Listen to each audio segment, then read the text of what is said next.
लोग भारत फ्रांस संबंध के बारे में पढ़ेंगे। भारत और फ्रांस संबंध के बारे में पढ़ेंगे। ये महत्वपूर्ण संबंध भी है, टेस्टेड भी है। जब कभी भी हम भारत के साथ संबंध विदेशी दोस्तों की बात करते हैं तो स्वाभाविक रूप से भारतीयों की रुचि, भारतीयों के दिमाग में, मस्तिष्क में एक लाइन आता है रूस का। क्योंकि कहा जाता है कि एक बार रूस के राष्ट्रपति ने कहा था कि अगर हिमालय से भारत के लोग उसको आवाज दे तो रूस के लोग खड़े मिलेंगे। ऐसी एक भावुक दोस्ती, भावनापूर्ण भी, वास्तविकता पर आधारित भी, टेस्टेड भी दोस्ती रही है। लेकिन उसके बाद के कालखंड में जब हम आगे बढ़ते हैं तो हमारा एक दोस्त और भी हमारे साथ महत्वपूर्ण रूप से रहा है, जो फ्रांस है। फ्रांस रहा है महत्वपूर्ण रूप से हमारे पास भी शुरू से। और शुरू से क्या संदर्भ जरा आप देखेंगे कि फ्रांस में जो पांचवी गणतंत्र आई, फ्रांस में पांचवी गणतंत्र 1958 के अप्रोक्स आई। 1958 के अप्रोक्स फ्रांस में पांचवी गणतंत्र आई। और फ्रांस में चौथी जो गणतंत्र आई थी 1946 ईस्वी में। तो भारतवर्ष भी 1947 ईस्वी में, भारतवर्ष भी 1947 ईस्वी में आजाद हुए। 1946 में भी हमारे पास में प्रत्यक्ष कार्यवाही दिवस थी। उससे पहले फ्रांस का इतिहास राष्ट्रवाद का इतिहास रहा है। कहा जाता है कि यूरोप में फ्रांस जब छींकता है तो सर्दी बुखार आ जाती है यूरोप को। और यूरोप में भूगोल के दृष्टिकोण से, ज्योग्राफी के दृष्टिकोण से, तो यूरोप का सबसे बड़ा देश फ्रांस है। यूरोप का सबसे बड़ा देश फ्रांस है। फ्रांस की जब ज्योग्राफिकल विस्तार को देखेंगे, भौगोलिक विस्तार को देखेंगे, तो आप इसको देखेंगे कि तीन तरफ के समुद्रों से घिरा हुआ है फ्रांस। फ्रांस तीन तरफ समुद्रों से घिरा हुआ है, उसको देखेंगे, जिसमें अटलांटिक महासागर है, भूमध्य सागर है और इंग्लिश चैनल है। ये तीन इसके तरफ समुद्र है, घिरे हुए हैं फ्रांस। फ्रांस की भौगोलिक स्थिति भी इसे महत्वपूर्ण बनाती है। और फ्रांस यूरोपीय विश्व का एक प्रमुख राष्ट्र भी है और यूएनओ का मेंबर भी है। सुरक्षा के मामले में भी इसको प्रमुख राष्ट्र माना जाता है। और आप इसको ऐसे भी जानते हैं कि यूएनओ के परमानेंट काउंसिल में, सुरक्षा परिषद में भी फ्रांस एक प्रमुख राष्ट्र रहा है और विश्व के प्रमुख शक्तियों में फ्रांस को माना जाता है। 1971 में एक महत्वपूर्ण विदेश नीति का जो पड़ाव था वो भारत के संदर्भ में देखा गया, जब भारत और सोवियत संघ के बीच मित्रता की संधि हुई थी 1971 ईस्वी में। और उस समय पूर्वी पाकिस्तान राज्य का बांग्लादेश अलग हुआ था पाकिस्तान से। अब जब हम जाएंगे पाकिस्तान के पुनः विभाजन में तो उस चीज को देखेंगे, धर्म और संप्रदाय की राजनीति के अंतर्गत देखेंगे। लेकिन यहाँ पर जब हम देख रहे हैं तो 1971 के युद्ध में भी अमेरिका ने भारतवर्ष का विरोध किया था। लेकिन फ्रांस 1971 के युद्ध में भी भारतवर्ष का सहयोगी था। फ्रांस ने कोई विरोध नहीं किया। तो 1971 के युद्ध में विश्व के प्रमुख शक्तियों में रूस और फ्रांस हमारे साथ सहयोग में थे। अब जब भारतवर्ष ने परमाणु परीक्षण किया था 1998 ईस्वी में, परमाणु परीक्षण किया था 1998 ईस्वी में, तो आप जानते हैं कि परमाणु परीक्षण जो भारतवर्ष में हुए हैं, दो हुए। एक 1974 में भी हुआ था और एक 1998 में भी हुआ था। 1974 में जब इंदिरा गांधी भारतवर्ष की प्रधानमंत्री थी और 1998 में जब अटल बिहारी वाजपेयी भारतवर्ष के प्रधानमंत्री थे। तो 11 और 13 मई को हमने परमाणु परीक्षण किया था। और परमाणु परीक्षण के फलस्वरूप विश्व के प्रमुख राष्ट्रों ने हमारे ऊपर प्रतिबंध लगाए। सोवियत संघ यानी कि रूस, उस जमाने में रूस था, रूस ने आलोचना नहीं की, लेकिन स्वर बहुत हद तक सपोर्ट में नहीं थे। लेकिन फ्रांस पूरे विश्व के प्रमुख राष्ट्रों में इकलौता एक ऐसा राष्ट्र था जिसने भारतवर्ष के परमाणु परीक्षण की कोई आलोचना नहीं की। प्रमुख राष्ट्रों में इसने सपोर्ट किया, उल्टे इसने सपोर्ट किया। तो अब आप देखेंगे कि फ्रांस और भारत के बीच में जो रिश्ता रहा है वो शुरुआत से महत्वपूर्ण रहा। 1998 ईस्वी में भारतवर्ष में फ्रांस के राष्ट्रपति आए थे जैक्स चिराक। वहां पर जैक्स देखेंगे, जैक्स चिराक यहाँ पर आए थे। जैक्स चिराक भी पढ़ते हैं लोग। तो यहाँ पर आए थे 1998 ईस्वी में और 25 वर्षों के लिए उन्होंने एक महत्वपूर्ण संधि की बात की थी। 25 वर्षों के लिए सामरिक संधि बनाई थी, 25 वर्षों के लिए। तो 1998 में जब 25 वर्षों की सामरिक संधि को देखेंगे तो इसमें 25 तोड़ने पर आपको आता है 2023। 2023 आते आते फ्रांस और भारत के बीच में संबंध महत्वपूर्ण होते चले गए और कई सामरिक गठबंधन का यह जो संधि थी, वो सामरिक गठबंधन शब्द ठीक नहीं, सामरिक जो संधि थी, जो रणनीतिक संधि थी, वह रणनीतिक संधि रक्षा एवं अन्य क्षेत्रों में प्रमुखता से दिखलाई पड़ी। 2019 में एक बहुचर्चित सौदा हुआ भारत और फ्रांस के बीच, जिस सौदे को आप लोग राफेल सौदे के रूप से जाने जाते हैं। राफेल विमान के रूप से आप इसको जानते हैं। भारत वर्ष में राफेल सौदे पर बहुत ज्यादा राजनीति भी हुई, भ्रष्टाचार के इल्जाम भी लगाए गए, लेकिन इस तरह की चीजें साबित नहीं हो पाई और सुप्रीम कोर्ट से भी इस तरह के भ्रष्टाचार संबंधी जो विवाद थे उसको खत्म कर दिया गया, क्योंकि सुप्रीम कोर्ट ने इसको बिल्कुल क्लीन की थी। मतलब न्यायालय की सीमा में भी ये विवाद चला गया। अब यहां पर देखेंगे कि राफेल 36 राफेल हमने खरीदा था उस समय फ्रांस से। राफेल दुनिया के उन्नत विमानों में एक, यह चौथी पीढ़ी का विमान नहीं, 4.5 वर्जन का विमान इसको माना जाता है राफेल को।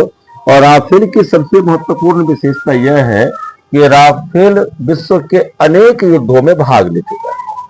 अनेक सशस्त्र संघर्षों में या सैन्य संघर्षों में राफेल ने अपनी उपयोगिता साबित की है। आप इराक में देखेंगे या सीरिया में देखेंगे, इस तरह के युद्ध में, अफगानिस्तान में भी इसकी जो भूमिका थी, राफेल की भूमिका वह सराहनीय थी। तो राफेल टेस्टेड था। यद्यपि राफेल की प्रतियोगिता में भारत के अस्त्र बाजार में आने के लिए बहुत सारी कंपनियां भी थी, जिसमें कि गिफिन तो स्वीडन की कंपनी भी थी, यूरोप का यूरो फाइटर भी था, टाइफून भी इंग्लैंड का था, लेकिन भारतवर्ष ने राफेल की प्राथमिकता दी और 36 राफेल हमने खरीदा। एक मील का पत्थर था, क्योंकि भारतवर्ष के पास जो चुनौतियां हैं, भारतवर्ष को हवाई मोर्चे के लक्ष्य पर कम से कम 2 चुनौतियां भारतवर्ष के पास में है, पाकिस्तान और चीन की।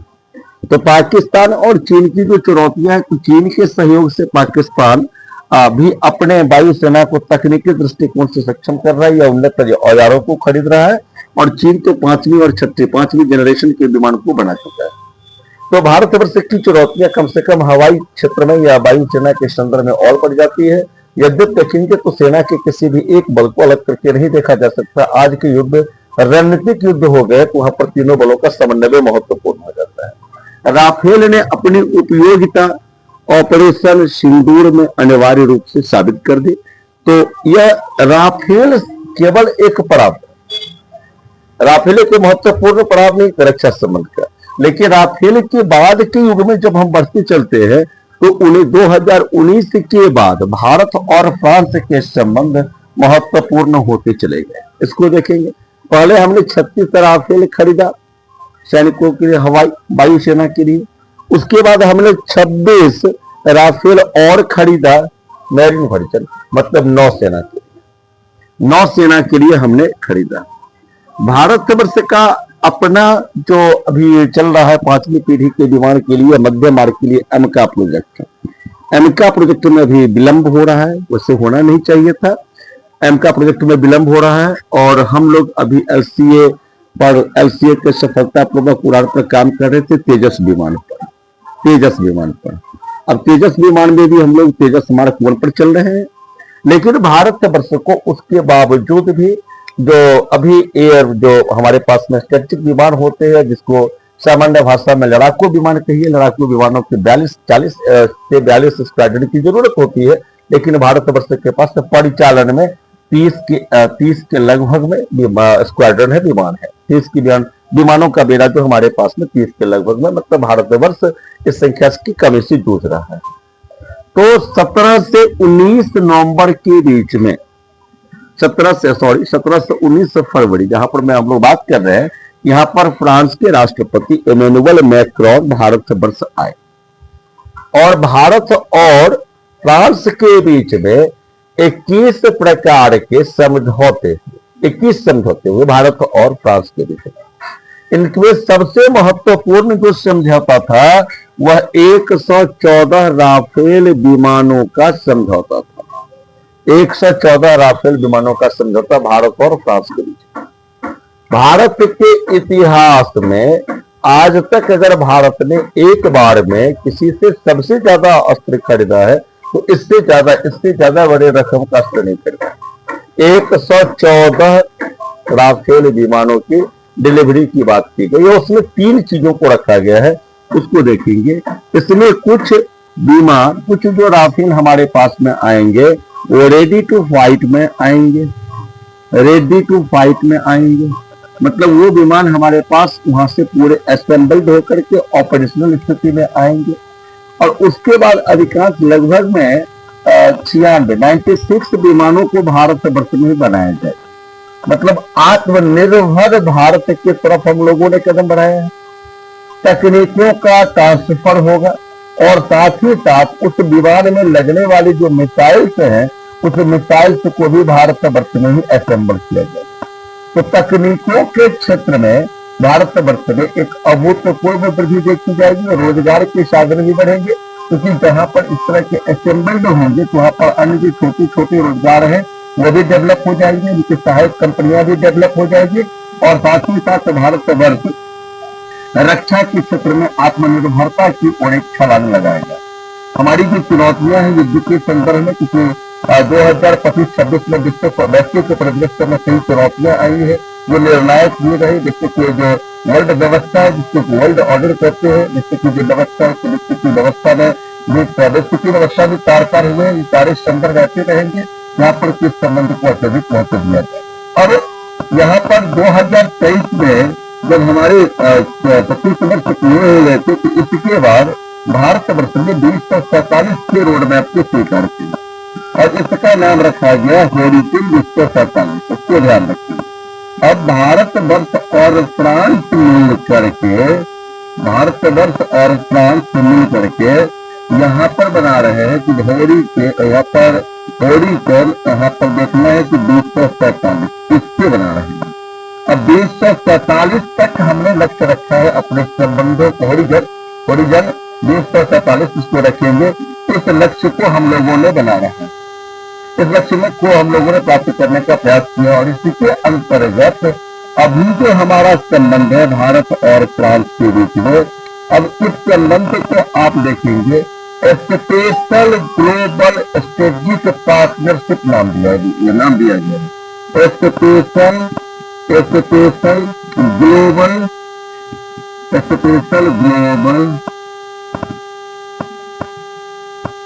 स्ट्रेटेजिक पार्टनरशिप इसका नाम दिया गया है, पार्टनरशिप।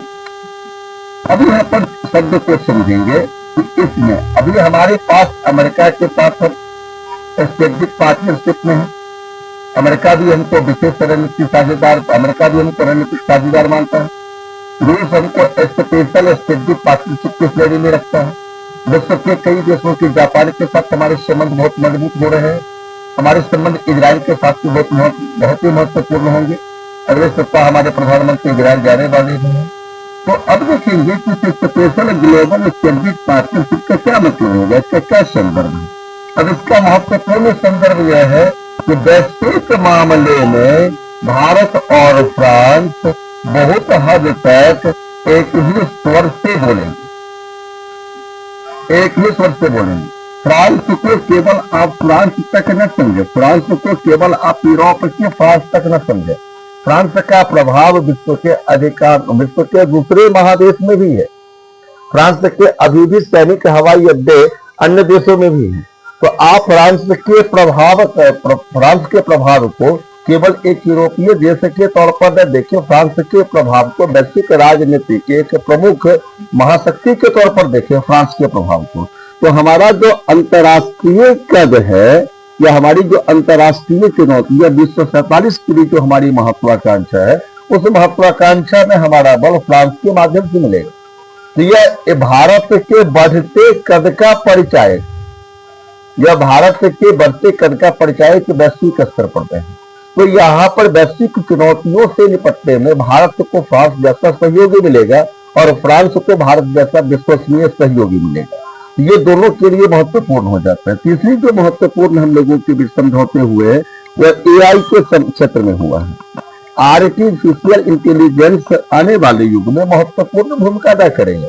अब तो जमाना चैट जीपीटी का जमाना आ गया, जहाँ पर बच्चों को पढ़ने के लिए बहुत कुछ है और शिक्षकों को पढ़ाने के लिए धीरे धीरे क्रमशः कम होते जाएंगे। शिक्षकों का काम अब संकल्पना पर माना रह जाएगा। तो AI का जो हब भारत के वर्ष बनकर उभर रहा है, तो उसके लिए भी महत्वपूर्ण संधियां दोनों ही राष्ट्रों के बीच में हुई है। भारत और फ्रांस के बीच में इस साल को इनोवेशन का ईयर बनाया जा रहा है, नवाचार का वर्ष बनाया जा रहा है। तो भारत और फ्रांस दोनों के स्टार्टअप जो